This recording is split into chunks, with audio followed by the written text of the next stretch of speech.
Hello, I'm Frederick Elias, the author of Maximum Health and Fitness.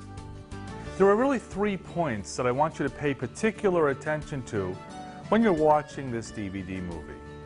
Number 1, exercising and being physically and mentally alert and healthy is so important to developing a positive mental attitude. Number 2, even when confronted with an illness such as diabetes, cancer, osteoporosis, or a heart condition, exercising is especially important. When in remission and overcoming such a debilitating type of illness, it's essential that you maintain a healthy exercise program and constantly and forever continually improving yourself. And point number 3, when people unrealistically set high expectations and don't meet those expectations, it's often perceived as a failure. When you meet just 20% of your expectations, feel like it's a success. Why? Because health and fitness is a lifestyle change. It's an attitude change. It's a change about achieving and creating a positive mental attitude. Maximum Health and Fitness is not about weight loss per se. It's about lifestyle and attitude change. So when you make the change, make it a great one. Start living your life right now.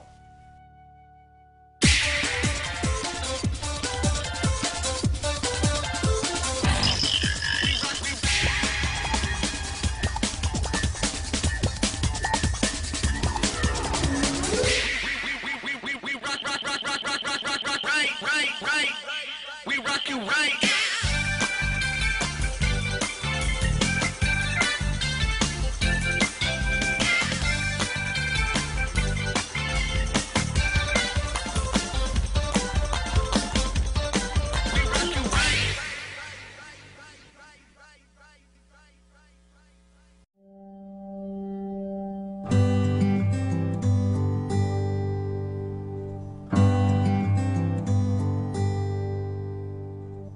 Physical fitness is extremely important to your health.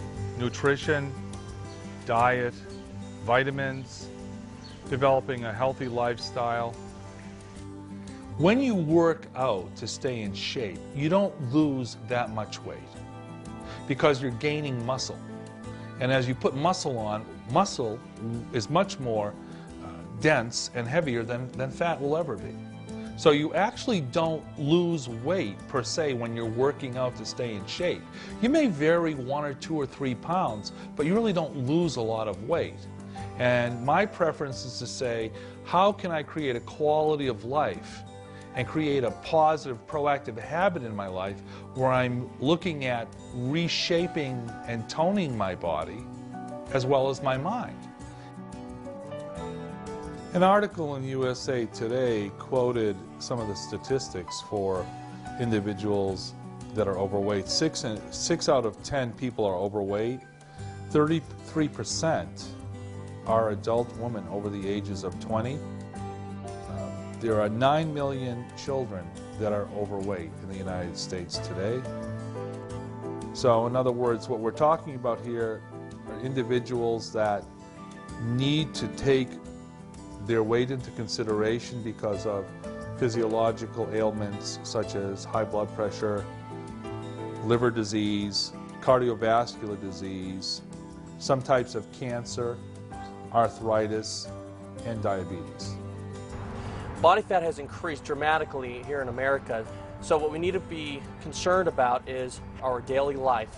By keeping it simple, wake up in the morning, having a good full meal will allow you to burn the food throughout the day.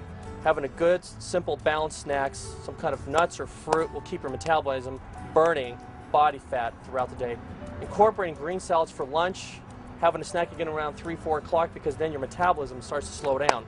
So keeping these 5 meals throughout the day will be great. Most important for dinner, if you want to start seeing some reduction in body fat, keep your carbohydrates low, increase your vegetables, increase your protein throughout your meals, and if you like, keep some kind of fruit for a source of carbohydrates instead of several pieces of bread inside of your diet.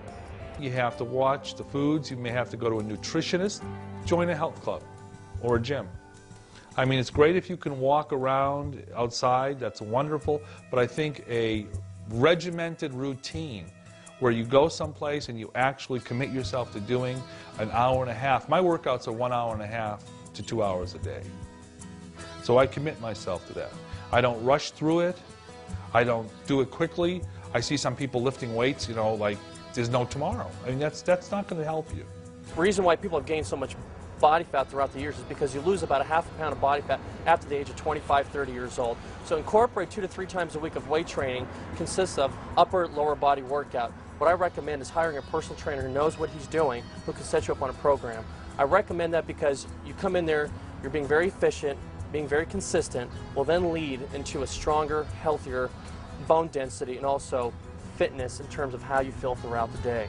I'm Gary Fruin, and I started running about 20 years ago after I saw a picture of myself in a bathing suit. And it wasn't a pretty sight. I realized I was like probably 240 pounds, something like that. So I started running. I started about 2 miles a day, and within about probably 7 months, I lost 40 pounds. So it felt good.